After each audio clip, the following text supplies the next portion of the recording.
how we doing, folks? This is the Pop Music Freak back with another song facts countdown video, counting down my 1,000 favorite songs of all time. I'm up to another one by Billy Joel. This is number 877. It's a song from the Turnstiles LP 1976. It was not released as a single, but it was a memorable song, a very, very popular album cut.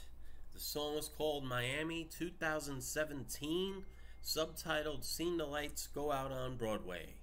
Now let me tell you all about this song. I'm going to give you the song facts, and it's definitely been a very relevant song considering it was never a hit as a single. But it's definitely a memorable tune in the songbook of Billy Joel.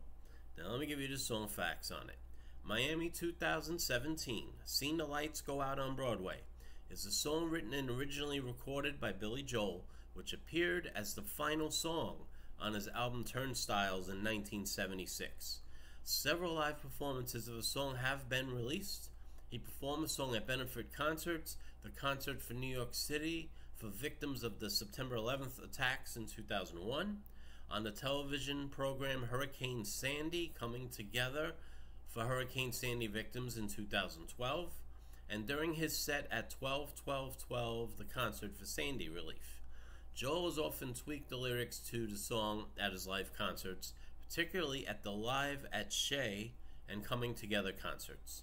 On New Year's Eve 2016, Joel performed at the BB&T Center in Sunrise, Florida, a city just north of Miami-Dade County.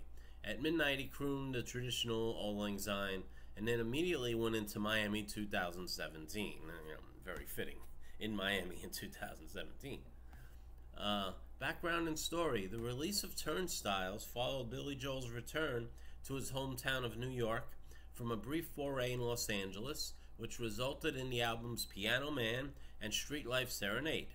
Several of the songs are linked to this transition, including Say Goodbye to Hollywood and New York State of Mind. Joel has described it as a science fiction song about an apocalypse occurring in New York as a result of discussions that the city was failing in the 1970s. Speaking at the University of Pennsylvania in 2001, Joel explained that he wrote the song while living in Los Angeles in 1975, when New York City was on the verge of default. New York was bordering on bankruptcy, and after asking the federal government for help, they were denied assistance. This resulted in the famous headline on the New York Daily News, Ford to City Drop Dead, which many people credit as the reason he was not elected in 1976. But anyway, Joel stated that people in Los Angeles, including former New Yorkers, were deriding New York for its troubles. Joel says he thought, if New York's going to go down the tubes, I'm going to go back to New York. He explains that the song depicts the apocalypse occurring in New York. The skyline tumbling down, this horrendous conflagration happening in New York City. Joel stated that the song is titled Miami 2017 because many New Yorkers retired to Miami, and the narrator is telling his grandchildren in the year 2017 about what he saw in the destruction of New York.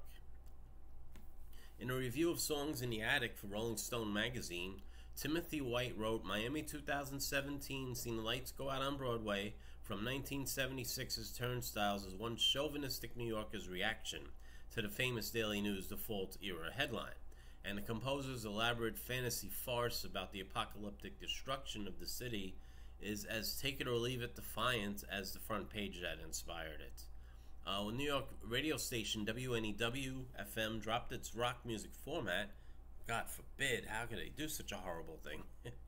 But anyway, in favor of hot talk, in 1998, disc jockey Carol Miller chose Miami 2017 as one of her farewell songs, along with Jimi Hendrix's cover of the Star Spangled Banner.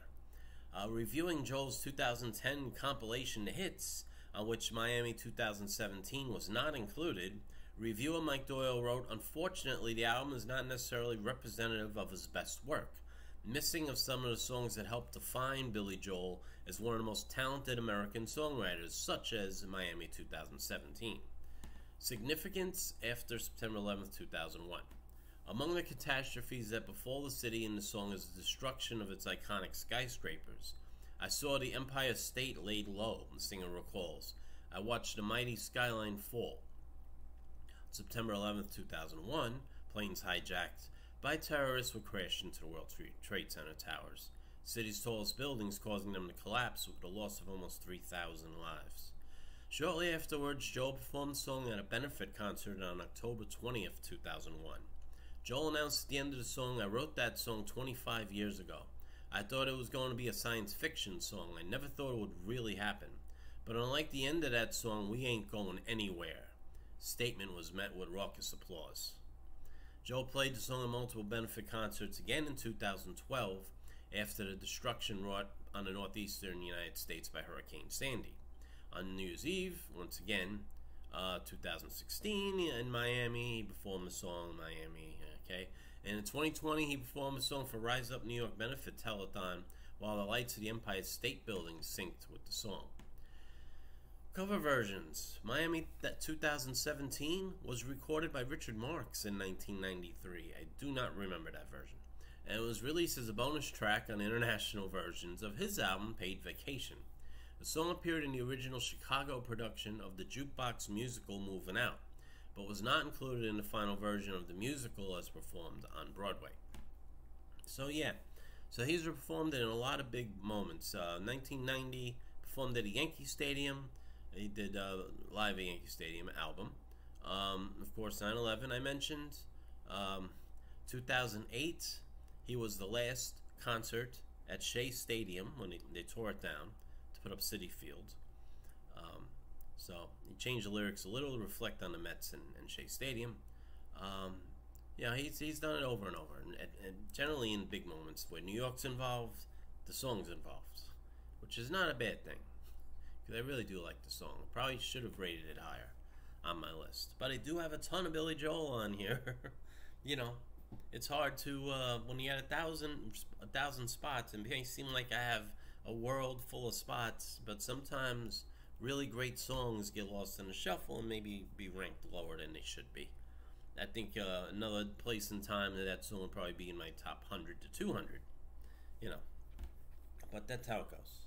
Just at least it's on the list. So, because I know I always get a comment from someone, "Oh, you crazy? That song was way higher." Like, I did get a comment about the Beach Boys' California Girls. Yeah, it's a great song, but I rate other songs by them higher. Way higher. Maybe too high, but that's how it goes. Comes and it goes. What am I? I'm just some guy that likes music, That's all I'm trying to do. Anyway, song facts completed.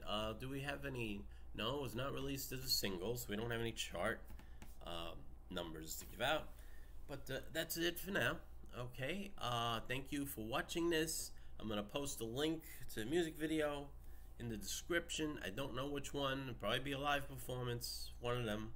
One of the great classic performances he's given of this song. I hope you like the video. I hope you share it. I hope you subscribe. I hope you are willing to hit the bell. This way you know when other videos are coming out. That's it for today. This is my third that I'm putting out today. Tomorrow's Saturday. Yeah, I probably have time to get at least 2 up tomorrow. Anyway, thank you so much for watching. And I wish you all peace and love.